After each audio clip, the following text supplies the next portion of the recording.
علیکم to all, دس از ثنا احمد۔ امید ہے آپ سب لوگ خیریت سے ہوں گے۔ الحمدللہ آپ لوگ کی دعاؤں سے میں بھی خیریت کے ساتھ ہوں اور ایک اور ڈیلی ولاگ کے ساتھ حاضر خدمت بھی۔ جی ہاں ناظرین و حاضرین، آج 12 ربیع الاول کا دن ہے اور آج کا دن ہم تمام امت مسلمہ کے لیے بہت زیادہ اہمیت کا حامل ہے، کیونکہ آج کے دن ہمارے نبی پاک صلی اللہ علیہ وآلہ وسلم کی ولادت ہوئی، تو ہم ولادت کا جشن مناتے ہیں اور مختلف طریقوں سے اس دن کو سیلیبریٹ کرتے ہیں۔ مختلف محفلیں منعقد کرتے ہیں، جس میں درود پاک کی محفلیں ہوتی ہیں، درود شریف کی محفلیں ہوتی ہیں، نعتوں کی محفل میلاد منعقد کرتے ہیں، اور اسی طریقے سے قرآن خوانی بھی کی جاتی ہے اور ایسی بہت سی محفلوں کا انعقاد کرتے ہیں۔ اور بہت زیادہ مثلاً یہ کہ جلوس نکالے جاتے ہیں، بہت بڑی بڑی ریلیاں ہوتی ہیں جس میں ختم نبوت اور محمد صلی اللہ علیہ وآلہ وسلم کی شان میں نعتیں پڑھی جاتی ہیں اور ان سے محبت کا اظہار کرتے ہیں۔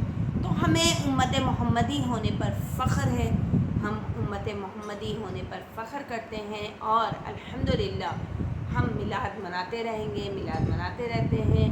اور میلاد کے لیے ناظرین و حاضرین، پہلے بھی میں نے یہ بات بولی کہ ضروری نہیں کہ اس کے لیے کوئی بہت بڑی بڑی محفلوں کا انعقاد کیا جائے، بلکہ اگر گھر میں دو افراد ہیں، دو فرد بھی بیٹھ کر آپ صلی اللہ علیہ وآلہ وسلم کی شان میں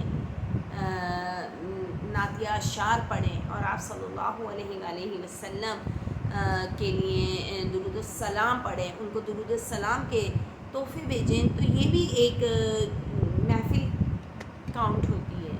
تو اس کے لیے ضروری نہیں کہ آپ 100-200 افراد کی محفل کا انعقاد کریں اور پھر آپ کھانے کا اہتمام کریں، دس اینڈ دیٹ، کیونکہ آج کل کے دور میں جب اتنا مہنگائی کا دور ہے، ہر انسان یہ سوچتا ہے لیکن وہ کر نہیں پاتا۔ چنانچہ ان تمام لوگوں کے لیے یہ میسیج ہے کہ آپ اپنے گھر میں 4 لوگ 2 لوگ جتنے بھی ہیں وہ درود پاک کی محفل سجائیں، درود پاک زیادہ سے زیادہ پڑھیں، نعتیہ اشعار پڑھ لیں اور پھر دعا سلام کر لیں، تو انشاءاللہ تعالیٰ یہ بھی اللہ تعالیٰ کی بارگاہ میں قبول ہوگی، ضرور مقبول ہوگی۔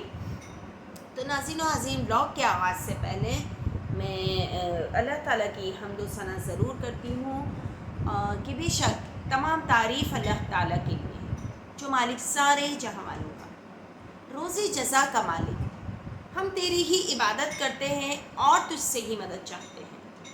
ہم کو سیدھا راستہ چلا، راستہ ان کا جن پر تو نے انعام کیا، نہ کہ ان کا جن پر غضب ہوا اور نہ بہکے ان کا۔ الہی قبول فرما، آمین ثم آمین۔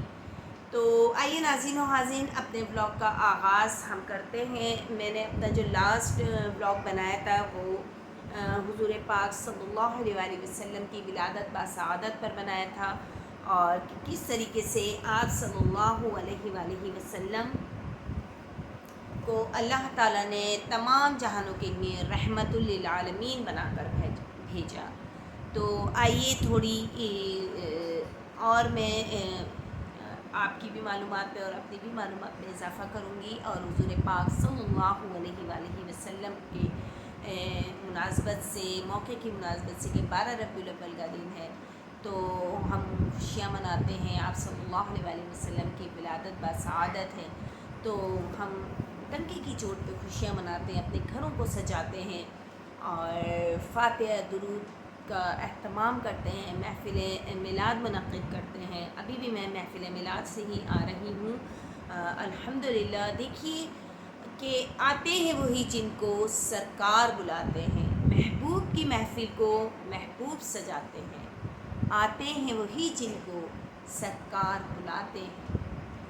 یا نگاہ عشق مستی میں وہی اول وہی آخر، وہی قرآن وہی فرقان، وہی یاسین وہی طٰہٰ۔ جی ہاں ناظرین و حاضرین، نبی امی خاتم الانبیاء و مرسلین حضرت محمد مصطفیٰ صلی اللہ علیہ وآلہ وسلم جنہیں اللہ تعالیٰ نے تمام جہانوں کے لیے بشیر اور نذیر اور رحمت بنا کر بھیجا، جن کی ذات اقدس پر آسمانی رسالت ختم اور شریعتیں مکمل ہو گئیں۔ اب آپ کے بعد کوئی نبی نہیں آئے گا۔ ہمیں اس پر عقیدہ ہے، اس پر پختہ ایمان ہے۔ نبی کریم صلی اللہ علیہ وآلہ وسلم نے اپنی اور دوسرے پیغمبروں کی مثال بیان کرتے ہوئے فرمایا، میرے اور دوسرے پیغمبروں کی مثال اس شخص کی سی ہے جس نے ایک گھر بنایا مکمل اور بہت خوبصورت، مگر اس میں ایک اینٹ کی جگہ خالی چھوڑ دی۔ پس جو بھی اس گھر میں داخل ہوتا ہو اس کو دیکھتا تو کہتا یہ گھر کس قدر خوبصورت ہے، مگر اس میں ایک اینٹ کی جگہ ہے وہ خالی ہے۔ پس یہ خالی اینٹ یا اس خالی اینٹ کی جگہ میں ہوں کہ میں آ کر اس جگہ کو پر کر دوں گا اور یوں نبوت کی عمارت مکمل ہو جائے گی۔ سبحان اللہ۔ پس نبیوں کے آنے کے سلسلے کو مجھ پر ختم کیا گیا۔ اگر آپ کی رسالت کریمہ نہ ہوتی تو ہمیں زندگی کے بے شمار معاملات کے بارے میں شریعت الہی کا کوئی حکم نہ ملتا، ہم شریعت کی اس عمارت کو نامکمل پاتے۔ آپ نے اس عمارت کے ایک ایک گوشے کو رب تعالیٰ کے محکم احکام کے ساتھ مستحکم کر دیا۔ اب جو مانے اور جو نہ مانے،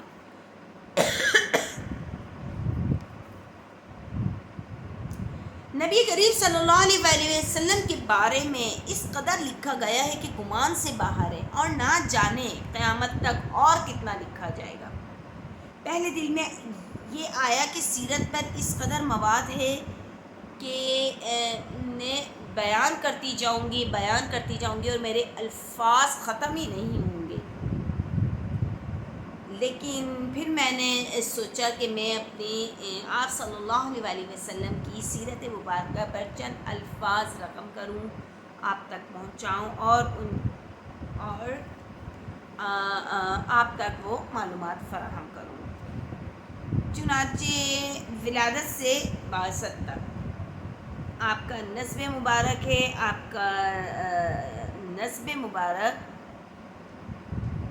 جو ہے وہ محمد بن عبداللہ بن عبد المطلب بن ہاشم بن عبد مناف بن قصی بن کلاب بن مروہ بن کعب بن لوئی بن غالب بن فہر بن مالک بن نصر بن کنانہ بن خزیمہ بن مدرکہ بن الیاس بن مزر بن نزار بن معد بن عدنان۔ اس کے بعد آپ کا نسب مبارک حضرت اسماعیل علیہ السلام بن ابراہیم علیہ السلام تک جا پہنچتا ہے، اور آپ کی والدہ کا جو نسب مبارک ہے وہ یہ ہے آمنہ بنت وہب بن عبد مناف بن زہرہ۔ آپ جو حضور پاک صلی اللہ علیہ وآلہ وسلم جب اس دنیا میں بھی تشریف نہیں لائے تھے تو معجزات ہونا شروع ہو گئے تھے۔ جی ہاں، مطلب معجزات کس طریقے کے اللہ تعالیٰ نے معجزے دکھائے کہ میں آگے آپ کے سامنے بیان کرتی ہوں کہ آپ کی ولادت باسعادت جب ہوئی تو والدہ ماجدہ نے عبد المطلب کے پاس خوشخبری بھیجی۔ آپ اپنے یتیم پوتے کو دیکھنے آئے اور آپ کا نام محمد رکھا۔ اب آپ کی والدہ اور خادمہ صوبیہ جو آپ کے چچا ابو لہب کی باندی تھی، بچی کو دودھ پلانے میں لگ گئیں۔ اشراف قریش کی عادت تھی کہ وہ اپنی اولادوں کو رضاعت و تربیت کے لیے دیہاتوں کی صاف اور کھلی فضاؤں میں بھیج دیتے تھے تاکہ ان کی زبان بھی خوب صاف اور فصیح ہو جائے اور جسمانی پرورش بھی اچھی سی ہو جائے۔ چنانچہ جب اس دوران جو بچے پیدا ہوئے ان کو لینے دیہات کی عورتیں آئیں تو ان میں جو آئیں حضرت بی بی حلیمہ بھی تھیں، اور وہ اس لیے آئیں، خواتین آئیں بچوں کو لینے تاکہ ان کے بچوں کو وہ پال پوس کر جوان بڑا کریں اور اس کے بعد ان کو جو اجرت ملتی ہے وہ اس سے اپنا گھر بار چلائیں۔ آنے والی سب عورتوں کو کسی نہ کسی کے ہاتھ سے پرورش کے لیے بچہ مل ہی گیا، لیکن نبی پاک صلی اللہ علیہ وآلہ وسلم کو ہر عورت یتیم دیکھ کر گود میں لینے سے کتراتی رہتی، کیونکہ آپ کے والد ماجد بھی کوئی خاص مال و جائیداد چھوڑ کر نہیں انتقال کر گئے تھے، ٹھیک ہے، کوئی اتنی خاص جائیداد نہیں تھی جن کی بنا پر لوگ گود لے لیتے کہ ہمارے یہاں سے بھی ہمیں اچھا خاصا مال و متاع مل سکتا ہے۔ ادھر حلیمہ بنت زویب کو حسب خواہش کوئی بچہ نہ ملا، ان کی بڑی خواہش تھی کہ ان کو بھی ایک بچہ مل جائے، صرف یہی ایک پاکیزہ نیک بخت اور کائنات کا افضل ترین بچہ یعنی محمد صلی اللہ علیہ وآلہ وسلم بچ گئے تھے۔ حلیمہ کو خالی گود جانا اچھا نہ تھا، ان کو اچھا نہیں لگ رہا تھا، چنانچہ انہوں نے اس یتیم بچے کو سینے سے لگا لیا اور اس وقت سے بے خبر تھی کہ اس نے ساری ہی خیریں، ساری ہی بھلائیاں اپنے سینے سے لگا لی ہیں، اپنی گود میں ڈال لی ہیں، اور زمین و آسمان کی ہر مخلوق اس کی قسمت میں رشک کر رہی تھی۔ جناب رسول اللہ صلی اللہ علیہ وسلم کو گود میں لینے کے بعد حلیمہ نے آپ میں کیا کیا برکتیں اور خیریں دیکھیں وہ خود بیان کرتے ہوئے کہتی ہیں، جی ہاں سنیں ناظرین و حاضرین، کہ جس سال قحط پڑا اس نے ہمارا گھر خالی کر دیا، میں اپنی گدھی اور اونٹنی لے کر نکلی، اللہ کی قسم قحط کی وجہ سے یہ حال ہو گیا تھا کہ اس کے تھنوں میں دودھ کا قطرہ نہ رہا اور میرے پستان بھی خشک ہو گئے، ہر رات ہمارا بچہ بھوک کے مارے روتے بلبلاتے سو جاتا مگر اسے پینے کو دودھ کا ایک قطرہ نہ ملتا۔ ہم امید کر رہے تھے کہ بارش برسے اور یہ قحط کی سختی ختم ہو جائے، چنانچہ میں اپنی گدھی لے کر مکے کو چلی، وہ بھی راستے میں تنگ کرتی رہی کیونکہ ظاہر قحط سالی کی وجہ سے اس کو بھی کھانے پینے کو نہیں ملا، نہایت لاغر کمزور سی وہ گدھی تھی۔ اچھا، حلیمہ بی بی فرماتی ہیں کہ ان کے ساتھ جتنی بھی عورتیں آئی تھیں وہ خاتم الانبیاء مرسلین حضرت محمد صلی اللہ علیہ وسلم کو ان سب پر پیش کیا گیا، لیکن جب وہ سنتی کہ آپ تو یتیم ہیں تو لینے سے انکار کر دیتی کہ اس کے ورثہ ہمیں کیا دیں گے، کیا پیسے دیں گے، کہ ہمیں تو امید ہوتی تھی کہ بچے کا باپ کچھ خدمت کرے گا، اور ہم کہتی تھیں کہ ان کی والدہ اور دادا کیا کریں گے۔ اب میرے ساتھ آنے والی ہر عورت کو بچہ مل گیا سوائے میرے یعنی حلیمہ بی بی کے۔ پھر جب ہم نے واپسی کا ارادہ کر لیا تو میں نے خاوند سے کہا، مطلب بی بی حلیمہ نے اپنے خاوند سے کہا، اللہ کی قسم میں ان عورتوں کے درمیان خالی گود کے ساتھ واپس جانا پسند نہ کروں گی، میں ضرور جا کر وہ یتیم بچے کو لے آؤں گی۔ خاوند بولا، اگر تم یہ نیک کام کرو تو کچھ حرج نہیں، قریب ہے اللہ ہمیں اس بچے میں برکت دے گا۔ یہ دونوں میاں بیوی کے آپس میں کنورسیشن چل رہی ہے، دونوں بات چیت کر رہے ہیں، چنانچہ میں نے جا کر وہ بچہ لے لیا، اور صرف اس لیے کہ مجھے اور کوئی بچہ نہ ملا تھا۔ ابھی تو ان کو آگے کے کرشموں کا کچھ اندازہ ہی نہیں تھا کہ آگے کیا کیا معجزات ہونے والے ہیں۔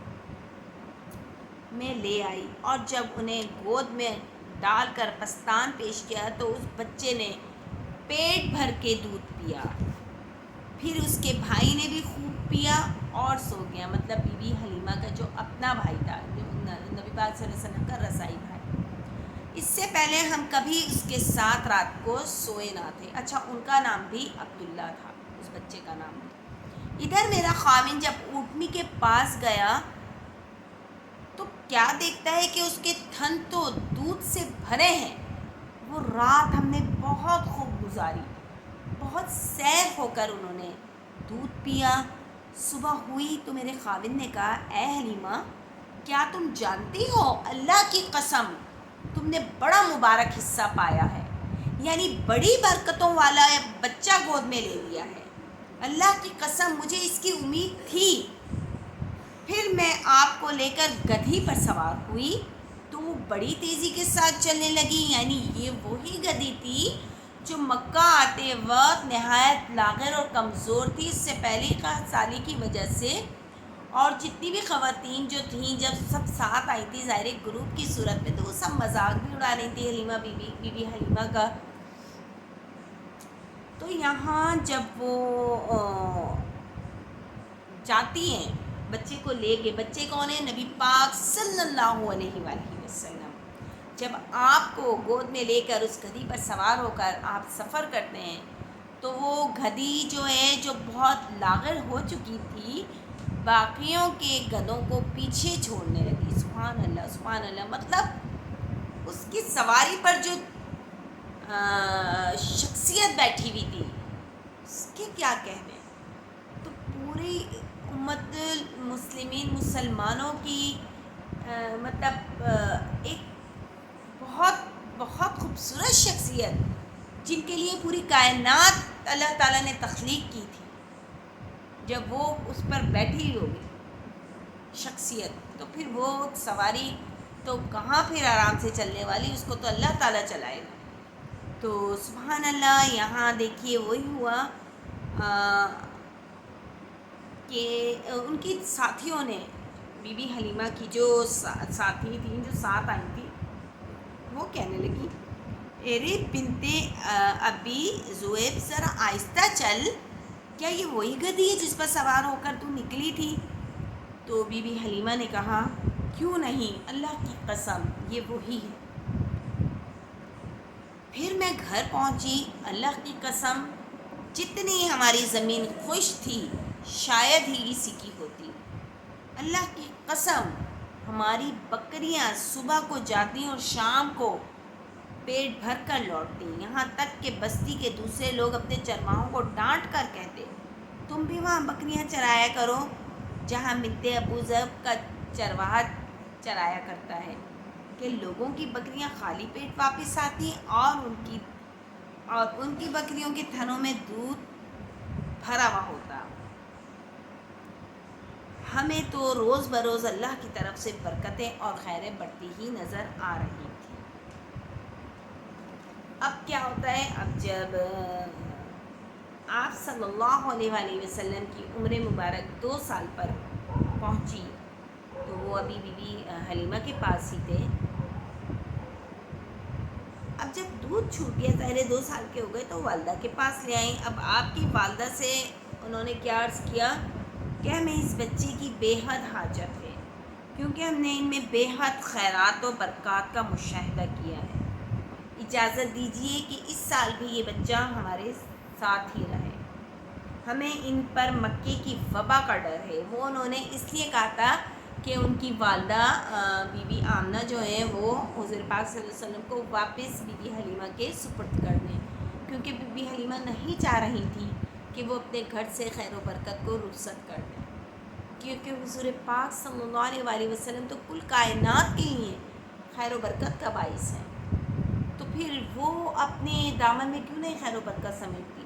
جس نے نبی پاک صلی اللہ علیہ وآلہ وسلم کو گود لے لیا، ان کی پرورش کی، ان کو دودھ پلایا، تو کیا بی بی حلیمہ کے بھی کیا ان کی شخصیت اور کیا اللہ تعالیٰ کی طرف سے ان کا وقار، سبحان اللہ۔ چنانچہ انہوں نے کچھ وبا کا بھی ڈر بتایا بی بی آمنہ کو، اور ادھر ادھر کی باتیں کی اور ان کو سمجھے ایک طریقے سے بہلایا پھسلایا، اور حضور پاک صلی اللہ علیہ وآلہ وسلم کو دوبارہ اپنی زیر پرورش لے لیا۔ پھر جب آپ صلی اللہ علیہ وآلہ وسلم 5 سال کے ہو گئے تو بی بی حلیمہ آپ کو بی بی آمنہ کے پاس چھوڑ آئیں۔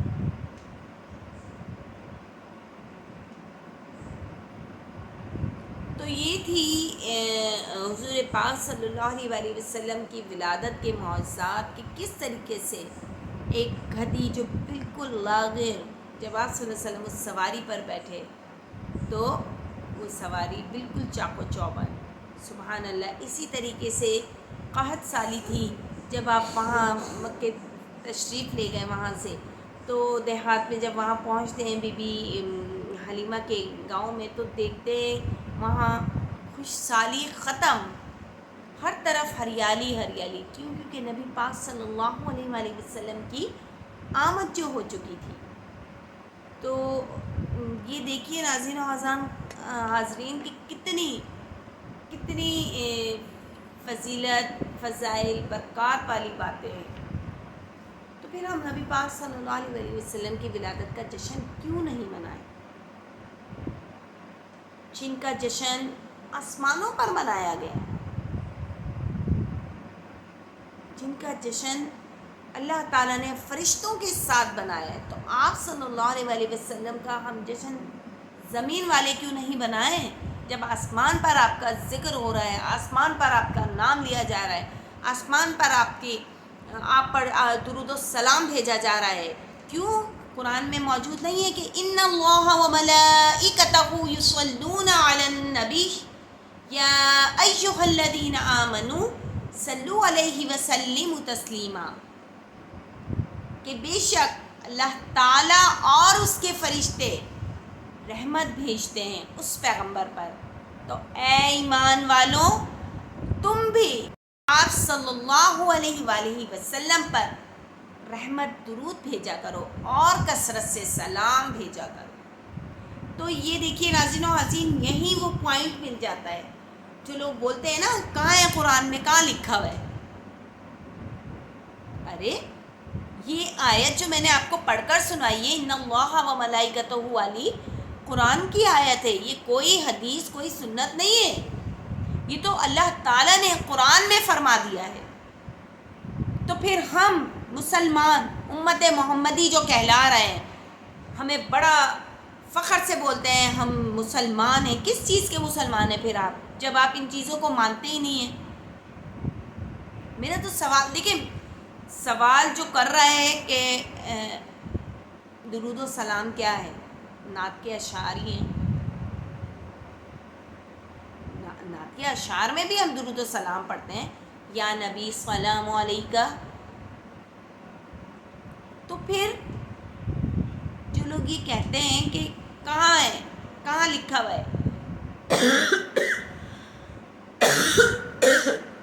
کہ میلاد نہیں منائیں یا وہ نہیں کریں، کہاں ہے لکھا ہوا؟ ارے بھائی، جب نبی پاک صلی اللہ علیہ وآلہ وسلم پر ہمارے اللہ تعالیٰ نے درود و سلام بھیجا ہے، خود اللہ تعالیٰ بھیج رہا ہے اپنے فرشتوں کے ساتھ، تو پھر ہم انسانوں کی کیا اوقات. آپ دیکھیے، ایک چھوٹی سی میں ایک مثال پیش کرتی ہوں. میں ایز اے ٹیچر جب کلاس میں جاتی ہوں تو اسٹوڈنٹس کھڑے ہو جاتے ہیں، السلام علیکم ٹیچر یا گڈ مارننگ ٹیچر کہتے ہیں. تو کیا کر رہے ہیں؟ وہ مجھے آنر دے رہے ہیں، مجھے عزت دے رہے ہیں نا. تو وہ عزت جو اللہ تعالیٰ نے نبی پاک صلی اللہ علیہ وآلہ وسلم کو دے دی تھی، تو کیا ہم اس میں کمی کریں گے؟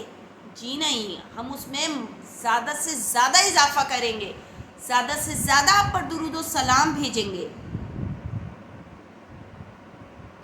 تو یہاں یہ ٹاپک سے میں تھوڑا سا ہٹ بھی رہی ہوں آئی تھنک سو، بٹ یہ کہ یہ میں ابھی دیکھیے، ابھی میں جس محفل میلاد سے آ رہی ہوں وہاں بھی ایک خاتون تھی، ذکر کر رہی تھی. انہوں نے بتایا کہ دیکھیں وسیلہ غوث پاک، غوث اعظم دستگیر سے ہم مانگتے ہیں، وسیلہ ہم مانگتے اللہ تعالیٰ سے ہیں. بے شک دینے والی ذات اللہ تعالیٰ کی ہے، لیکن اللہ تعالیٰ ہی کے چند جو محبوب ترین بندے ہیں جن کی اللہ تعالیٰ دعائیں رد نہیں کرتا، وہ جو دعا کریں گے وہ قبول ہوتی ہے، کیونکہ وہ اللہ تعالیٰ کے نیک پاکیزہ لوگ ہیں جنہوں نے کبھی کوئی گناہ نہیں کیا، ان سے کوئی گناہ سرزد نہیں ہوا. ہمارا تو پور گناہوں میں ڈوبا ہوا ہے. ناظرین و حاضرین، میرے مسلمان بہن بھائیوں، ہم اگر بولیں کہ جی ہم تو 5 وقت کی نماز پڑھ رہے ہیں، قرآن پڑھ رہے ہیں، تو ہم اپنے آپ کو بہت زیادہ عالم و فاضل تصور کرنے لگے. نو، ہمیں نہیں پتہ کہ ہماری یہ نمازیں، یہ قرآن، یہ جو میں ذکر کر رہی ہوں یہ قبول بھی ہو رہا ہے نہیں ہو رہا اللہ تعالیٰ کی نظر میں. لیکن میں اپنا بیسٹ دینے کی کوشش کروں گی. اسی طریقے سے علماء کرام ہیں. اسی طریقے سے اگر ہم، اللہ نے یہ وسیلے پیدا کیے ہیں. دیکھیے اگر میں بیمار ہوتی ہوں گھر میں بیٹھے بیٹھے تو میں صحیح نہیں ہو جاؤں گی جب تک میں ڈاکٹر کے پاس نہیں جاؤں گی. ڈاکٹر کے پاس جاؤں گی، اس کو اپنی بیماری بتاؤں گی، وہ میرا علاج کریں گے، مجھے دوائیں دیں گے. جب میں ان کو یوز کروں گی تو الحمدللہ میں صحیح ہو جاؤں گی. لیکن ایک بنا نا ڈاکٹر میری صحت دینے کے لیے ایک وسیلہ بنا. بے شک مجھے شفا کون دے رہا ہے؟ اللہ تعالیٰ کی ذات دے رہی ہے. لیکن اللہ تعالیٰ نے وسیلہ بنایا ہے، ہر چیز کا وسیلہ ہے. ایک روٹی کو اگر ہم توے پہ ڈالے بغیر آپ روٹی پکا کے دکھا دیں تندور کے علاوہ، جی ہاں ناظرین و ناظرین، آپ خواتین کیا روٹی کو آپ چولہے پر ڈال سکیں گے؟ روٹی بن جائے گی؟ نہیں بنے گی نا جب تک بیچ میں توا نہیں آئے گا. اب توا کیا ہوا؟ وہ روٹی کا سپلیمنٹ ہے. روٹی کا سپلیمنٹ کیا کہنا چاہیے؟ روٹی کے لیے لازمی امر ہے، لازمی چیز ہے. وہ نہیں ہوگی تو وداؤٹ توا ہم روٹی نہیں بنا سکتے. تو یہی بات ہے، یہی ایک آنسر ہے کہ دیکھیں لوگ کہتے ہیں کہ غوث پاک سے کیوں مانگ رہے ہو؟ میرا ولیوں کے امام، دے دو پنج تن کے نام، ہم نے جھولی ہے پھیلائی بڑی دیر سے. اب اگر ہم یہ اشعار پڑھتے ہیں تو ایک دم کانسیپٹ پہلے جاتا ہے کہ یار ہم یہ کیا کر رہے ہیں، ہم کیوں مانگ رہے ہیں، ہم ان سے کیوں مانگ رہے ہیں. لیکن ہم ان سے نہیں مانگ رہے، ہم اس ذات سے مانگ رہے ہیں جو انہیں بھی عطا کر رہا ہے. جی ہاں، ہم اس ذات باری تعالیٰ سے فریاد کر رہے ہیں کہ یا اللہ پاک اپنے نیک بندوں کے وسیلے سے ہم پر نظر کرم فرما دیجیے.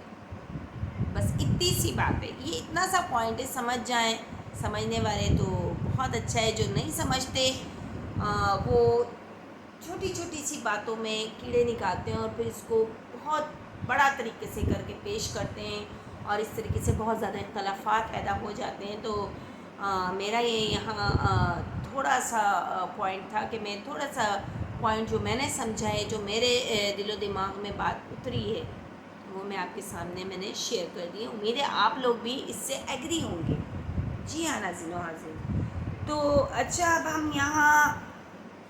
ہم نے حضور پاک صلی اللہ علیہ وسلم کی پیدائش کا بیان پڑھا، ان کے معجزات پڑھے کہ کس طریقے سے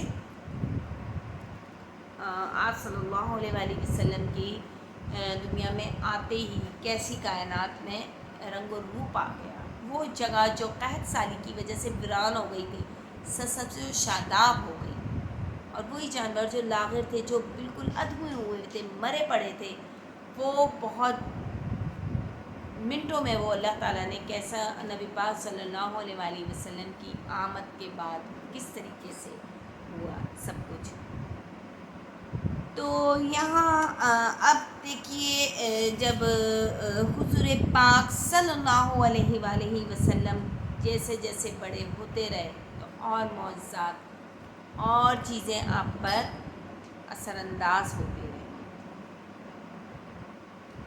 یہاں میں تھوڑی سی اور وضاحت کروں گی کہ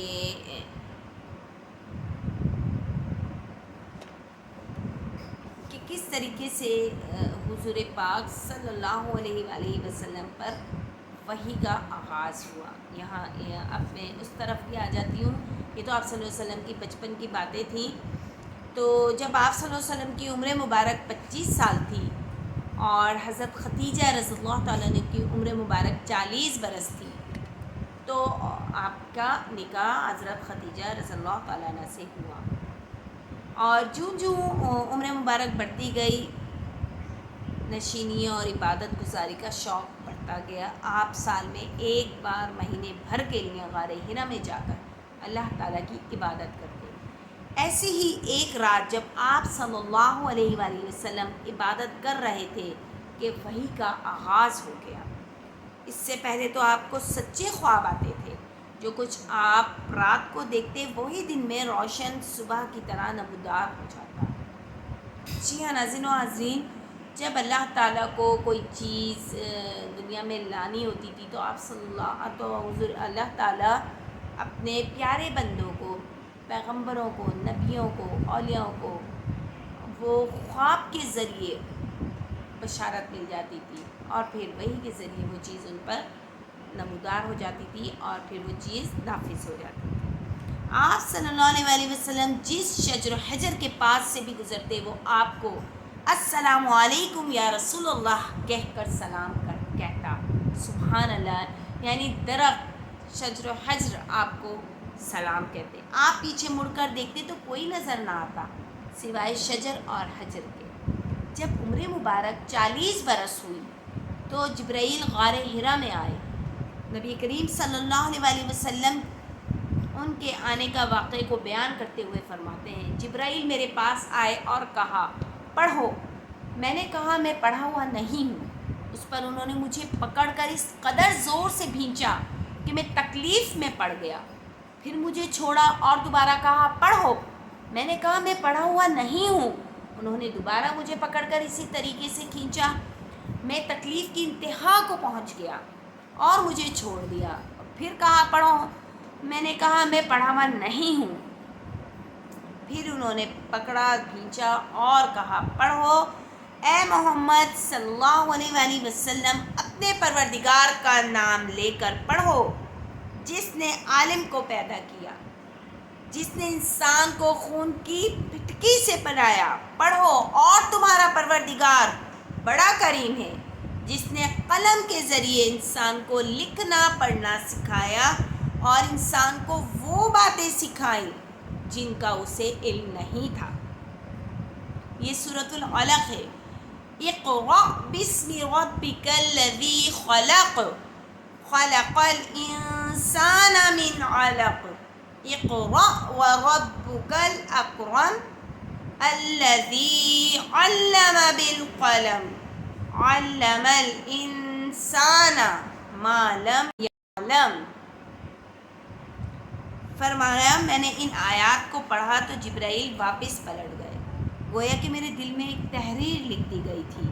میں غار سے باہر نکلا، یہاں تک کہ جب میں پہاڑ کے درمیان پہنچا تو آسمان سے آواز سنی، وہ کہہ رہے تھے اے محمد تم اللہ کے رسول ہو اور میں جبرائیل ہوں۔ میں کھڑے ہو کر انہیں دیکھنے لگا، نہ آگے بڑھ رہا تھا اور نہ پیچھے ہٹ رہا تھا۔ میں نے افق کے چاروں طرف دیکھا تو جبرائیل یوں ہی نظر آئے۔ یہ آپ کی نبوت کا پہلا دن تھا۔ گھر آئے تو رنگ بدلا ہوا تھا اور دل کانپ رہا تھا۔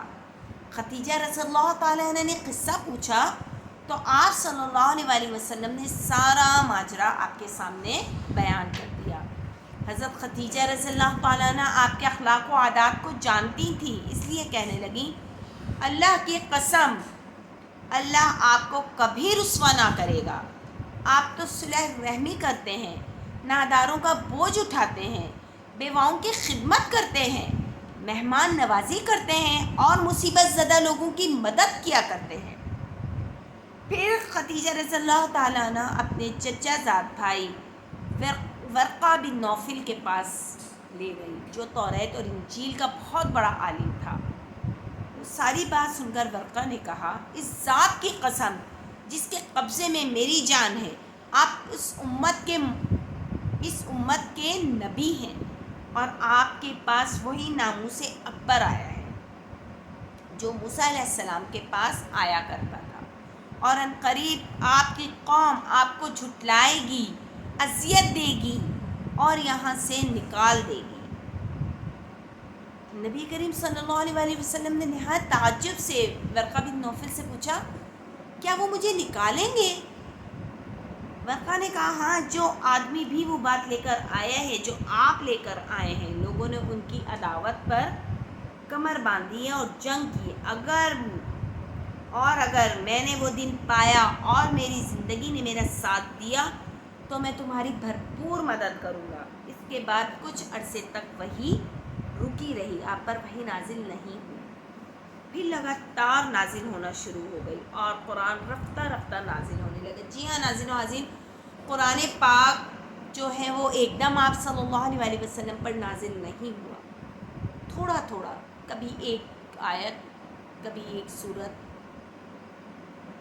اس طریقے سے آپ صلی اللہ علیہ وسلم پر نازل ہوتی رہی وحی کی صورت میں، اور آپ صلی اللہ علیہ وسلم اس کو یاد کر لیا کرتے تھے اور کسی لکھنے والے بندے کو بلا کر لکھوا لیا کرتے تھے۔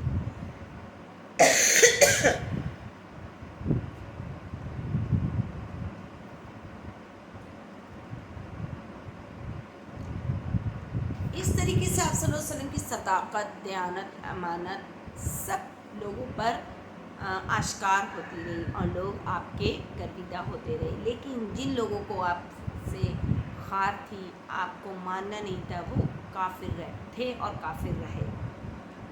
اچھا جی ناظرین و عزیز، یہاں آپ جب نکلے اور صفا پہاڑی پر چڑھے اور اونچی آواز میں سب قبائل عرب کو نام بنام پکارا، جب سب جمع ہو گئے تو فرمایا اگر میں تمہیں یہ خبر دوں کہ پہاڑ کے پیچھے ایک لشکر ہے جو تم پر حملہ کرنا چاہتا ہے تو کیا تم میری بات کی تصدیق کرو گے؟ سب نے ایک زبان ہو کر کہا بے شک ہم نے آپ کو کبھی جھوٹ بولتے نہیں دیکھا، آپ جو کہہ رہے ہیں وہ سچ ہوگا۔